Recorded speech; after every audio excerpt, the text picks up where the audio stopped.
Good morning, students. This is Surendra Yadav as a physics teacher.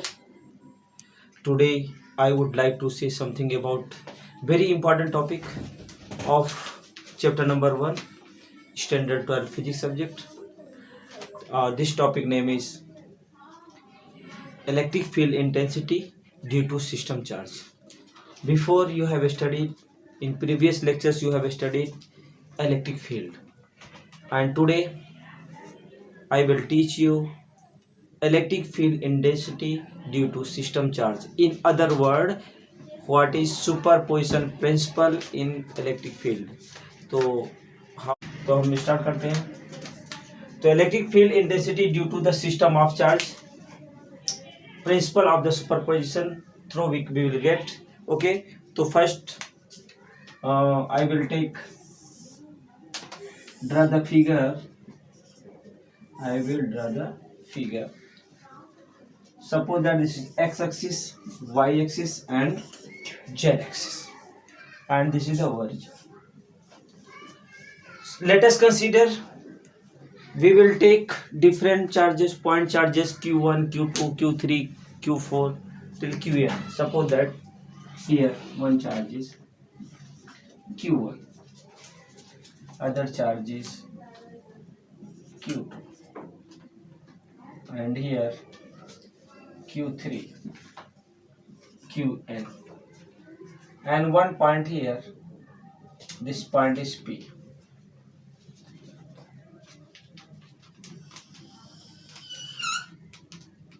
And position vector till point charge q1 is, suppose that r1 vector, till q2 its position vector is r2 vector, and here p point have a, suppose that charge q0. This is the test charge. What charge on p point? Q known is the test charge. And here one point charge q3. See here, suppose that p point have a charge q0 and then position vector is r1 vector, r vector. q3 have a r3 vector. Okay, and then qn have a rn position vector. In this way we can draw the different charges. Let us consider before I told you q1, q2, q3, q4 until qn I have a charge, and then position vector r1, r2 vector, r3, rn and r vector is there. If we want to find the electric field, total electric field on p point with help of due to q1, q2, q3 and q4, so how we will get? So first we want to find the distance between that. Suppose that we want to find the electric field between q and p, means p point have, if you want to find the electric field due to q1 charge, so suppose that this electric field name is, this is the E1 vector. So position vector will be r vector minus r1 vector. What we can write? Mean position between q1 to p point have a r vector, r minus r1 vector. In same way, if we can find the electric field on p point through q2, तो q2 के through कैसे आएगा? इसके suppose that यहाँ पे electric field क्या होगी? E2 vector. If we can say the position vector, तो what we can write? r vector minus r2 vector. Clear हो रहा है ना? ठीक है. अगर same way if we can say we want to find the electric field on p point due to q3 vector, so this vector will be E3 vector, and then position vector will be r vector minus r3 vector. If we want to find the p point have a electric field due to point charge due to qn, so position vector will be electric field on P point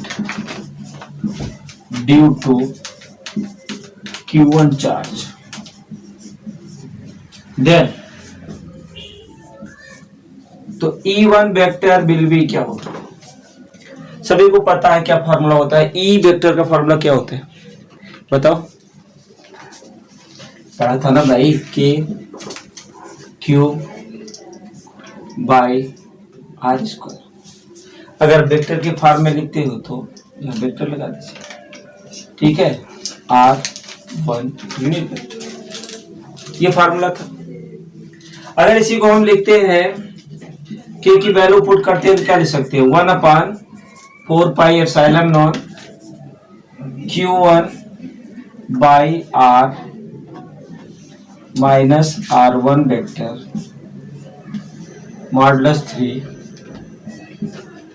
R1 vector minus R vector minus R1 vector. ये formula तो आप लोगों ने पढ़ा है ना। Electric field on P point, ये P point है, ड्यू टू किसके?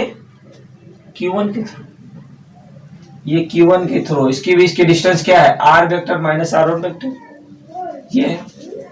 Same way if we want to find the electric field on point P due to Q2, तो Q2 कहाँ है? ये यहां से हम इलेक्ट्रिक फील्ड क्या बनेगा? E2। तो हम क्या लिख सकते हैं? Similar case, similarly we can write E2 vector equal to क्या लिखेंगे?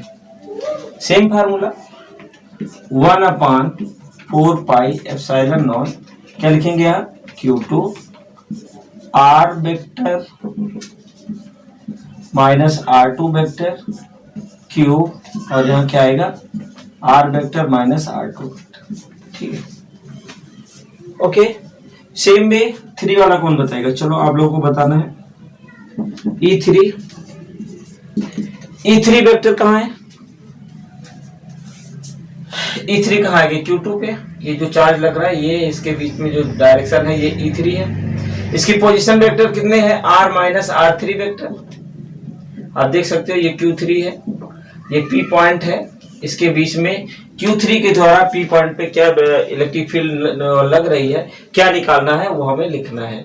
तो ये 1/4πε तो वही रहेगा, ठीक है, वेरी गुड, 1/4, ठीक है। ये अब इसको क्या लिख सकते हैं? Q3 R minus R3 vector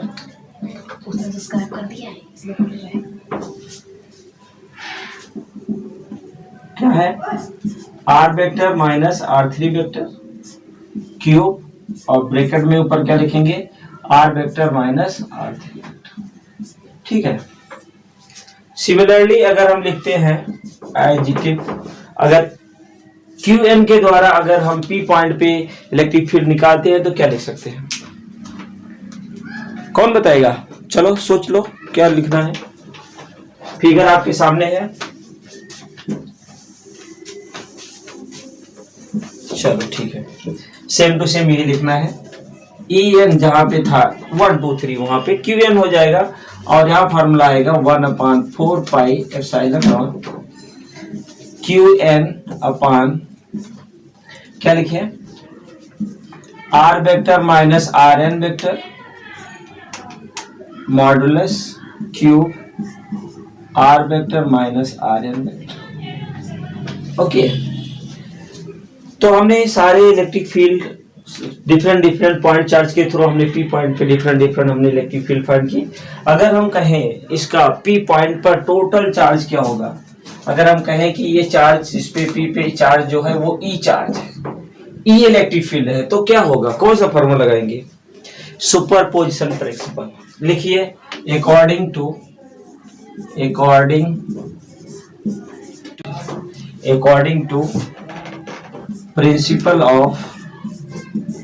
principal of superposition, okay. कौन बताएगा? बोलो बोलो। सुपरपोजिशन प्रिंसिपल आपने पढ़ा है, अभी हमने इलेक्ट्रिक फोर्स पढ़ रहे थे, कोलंबियन फोर्स में उसका हम यूज किए थे सिस्टम फोर्स के लिए, ठीक है। तो वही फार्मूला है यहाँ पे। ई वेक्टर क्या आएगा? E1 vector plus E2 vector plus sum of the all En vector. ठीक है, चलो कोई बात नहीं। अब इसकी वैल्यू तो बता सकते हो, चलो कौन बताएगा? E1 का क्या होगा? 1/4πε0। फिर क्या आएगा? Q1 by R vector minus R3 vector R1 vector cube, ऊपर क्या आएगा? R vector minus R1 vector. यही तो था। तो चलो ठीक है, आगे वाला En कौन बताएगा? अब इसको रफ कर दे। चलो हम फिगर को रफ कर देते हैं, बताना आप लोगों को ही। देख लो चाहे पीछे E2 की वैल्यू क्या निकाला था, देखना क्या है। जहां पे E2 के लिए तो Q2 वहां पे इलेक्ट्रिक फील्ड जनरेट होता है। जहां Q1 है वहां पे क्या कर देना है? Q2 कर देना है। जहां पे R1 है वहां पे क्या कर देना है? R2। ठीक है, तो लिखो फिर 4πε0 Q2 by R vector minus R2 vector cube, bracket में क्या लिखेंगे? R vector minus R2 vector. Unit vector की जगह पे मैं लिख रही है जो हमारा फॉर्मूला था, plus dot dot dot dot En के लिए क्या आएगा? वही आएगा जो आपके सामने लिखा है। यहाँ पे क्या लिखे? 4πε0 Qn बाई क्या लिखो? R vector minus Rn vector cube Rn vector R minus Rn vector. तो have we written this? Okay, तो now if here you can see 1/4πε0 1/4πε0 सब में कॉमन है, तो यहाँ इसको हम कॉमन कर देंगे 1/4πε0। तो बचेगा क्या? ब्रैकेट में हम लिखेंगे ये पूरी वैल्यूज कौन सी? Q1 R vector R1 vector upon R vector minus R1 vector mod cube, plus यहाँ क्या लिखेंगे? जो बचेगा वही लिखेंगे Q2 R vector minus R2 vector upon क्या लिखें? यही लिखेंगे R vector minus R2 vector cube, dot dot bracket में ये निकल जाएगा।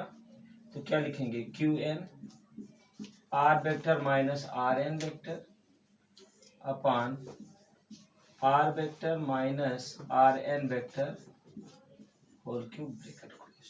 ठीक है, तो ये तो रहा E वेक्टर की वैल्यूज। लेकिन अगर हम समेशन करते हैं तो एक सिग्मा का सिंबल भी आता है, तो शॉर्ट में इसको मैं लिखना है तो कैसे लिख सकते हैं? जहां पे ब्रैकेट है उसको हम सिग्मा से कैसे लिखेंगे? यहाँ पे जांच देखिए, E वेक्टर इक्वल टू 1/4πε0 तो है ही है। फिर क्या लिखेंगे? सिग्मा। सिग्मा कहाँ से स्टार्ट है? जैसे Q1 में देखें तो Q1 Q2 से कहाँ तक है? N तक है। तो ये इसकी अपर लिमिट कहाँ होगी? N तक होगी। और यहाँ पे क्या लिखेंगे? I इक्वल टू 1, मतलब ये 1 से स्टार्ट है और कहाँ तक है? N तक है। अब इसकी वैल्यूज को क्या लिखेंगे? यहाँ पे हम लिखेंगे R vector minus R1 R2 R3 Rn है ना, तो इसको लिख सकते हैं Ri यूनिट वेक्टर। ठीक है, और इसके पहले और कुछ है QI लिखेंगे क्योंकि Q1 है फिर Q2 है, डिवाइडेड बाय यहाँ क्या लिखेंगे? R vector minus Ri vector whole cube. ठीक है, तो ये तुम्हारी क्वेश्चंस हो गई।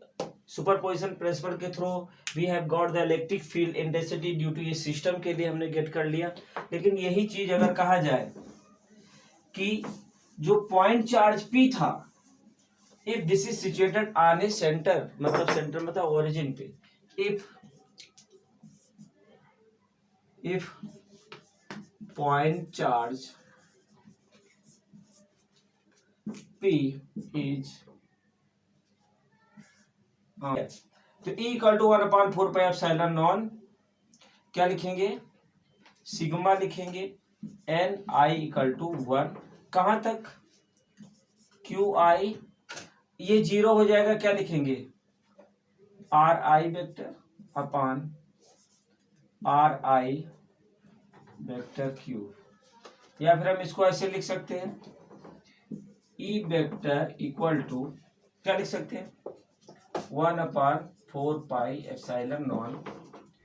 Sigma N I equal to 1 Q I, फिर क्या लिखेंगे, R I square and R I unit vector. तो हम यूनिट वेक्टर के फॉर्म में भी लिख सकते हैं और ऐसा भी लिख सकते हैं, तो बोथ आर करेक्ट।